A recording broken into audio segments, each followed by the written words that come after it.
नमस्कार, बहुत स्वागत है आपका। हमारे हिंदू धर्म में बहुत सारी परंपराएं निभाई जाती हैं जो आज तक चली भी आ रही हैं। और एक परंपरा है नाखूनों से जुड़ी हुई।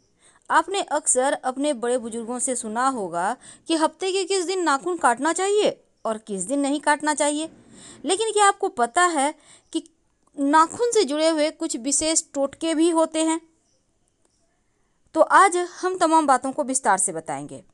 देखिए, मंगलवार, गुरुवार, शनिवार ये 3 दिन नाखून भूलकर भी ना काटें।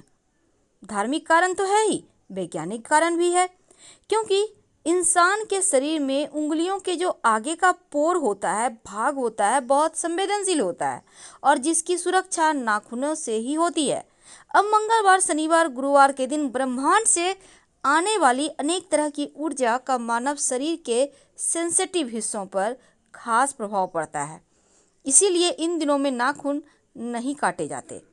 वैसे तो नाखूनों का संबंध अगर ग्रह से हम जोड़ के देखें तो मंगलवार मंगल देवता का दिन है। अब मनुष्य के खून से है मंगल का संबंध, और गुरुवार का दिन बृहस्पति से है जिनका संबंध बुद्धि से है, और शनिदेव जो शनिवार का संबंध है वो स्किन से है।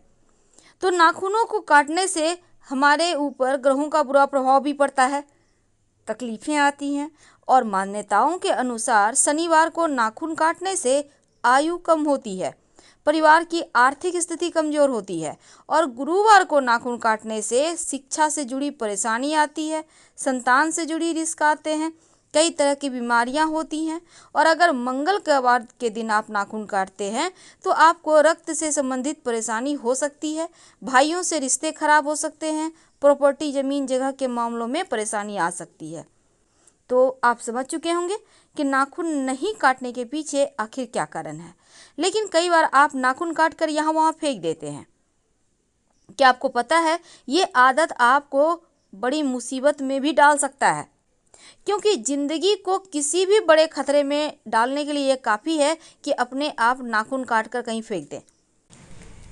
वैसे तो गुरुदेव ने भी अपने कथा में, वीडियो के माध्यम से भी उन्होंने बताया है कि जो आपके पाँव का अंगूठा होता है और उस अंगूठे का जो नाखून है, इसको काटते समय खासकर कोई देखे नहीं, ये आपको जरूर ध्यान में रखना चाहिए।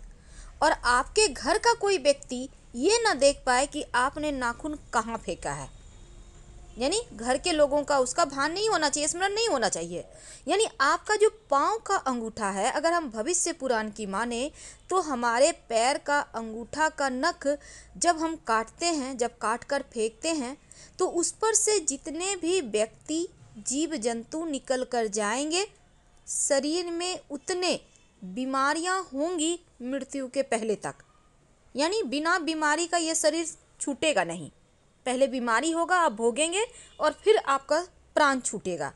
तो मानव शरीर में मृत्यु के पहले बीमारी आती है, रोग आते हैं। अगर पैर का अंगूठा काट कर आप कहीं फेंक दें और उस पर से जितने व्यक्ति गुजर के जाएंगे उतने बीमारियां परेशान करेंगे।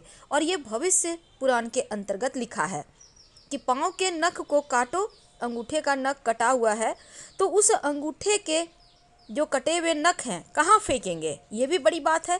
देखिए, इस नख को कहीं आप गंदे नाली में, गटर में डाल दें, कहीं या फिर कहीं ऐसे जगह फेंकें जहाँ पर किसी का पैर ना पड़े, चरण ना पड़े।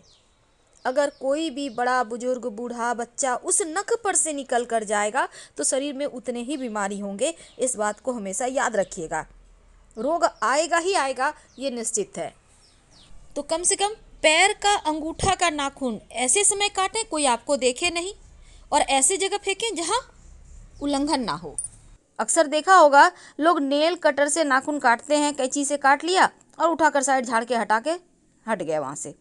क्या आपको पता है कि नाखून काट कर अगर आप इस तरह से फेंकेंगे तो हो सकता है कि आपके ऊपर परेशानी आए, लोग जादू टोना करें, तांत्रिक क्रियाएं करें, क्योंकि अक्सर लोग दुश्मनी निकालने के लिए किसी पर जादू टोने का इस्तेमाल करते हैं, उसे प्रभावित करने की कोशिश करते हैं। ऐसे में आपके नाखूनों का इस्तेमाल हो सकता है। इसलिए नाखून को एकत्रित कर उस पर काला जादू करके इंसान को नुकसान भी पहुंचाया जाता है काला जादू में। तो आप नाखून काट कर बाहर भूल कर भी ऐसे वैसे मत फेंकिए। और रात के समय तो भूल कर भी नाखून नहीं काटना चाहिए, नहीं तो आप मुसीबत में पड़ सकते हैं। वैसे तो नाखून खुद आप काट सकते हैं, कोई दिक्कत नहीं है, लेकिन घर के अंदर बैठकर भी नाखून नहीं काटे जाते।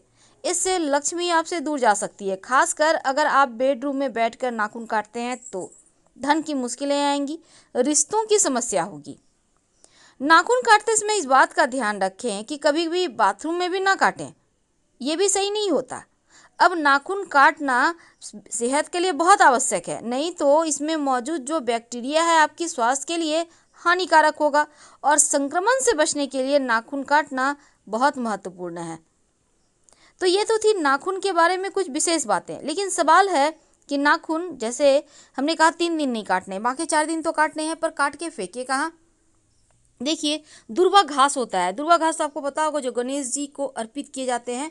उस पेड़ के पास, दुर्वा घास के पास मिट्टी में नाखून दबा दें। किसी भी तरह का कोई भी क्रिया, तंत्र क्रिया असर भी नहीं करेगा आप पे, और दूसरा, यहाँ पर दबाने से कोई तरह का दोष नहीं लगता। धन्यवाद, फिर मिलेंगे।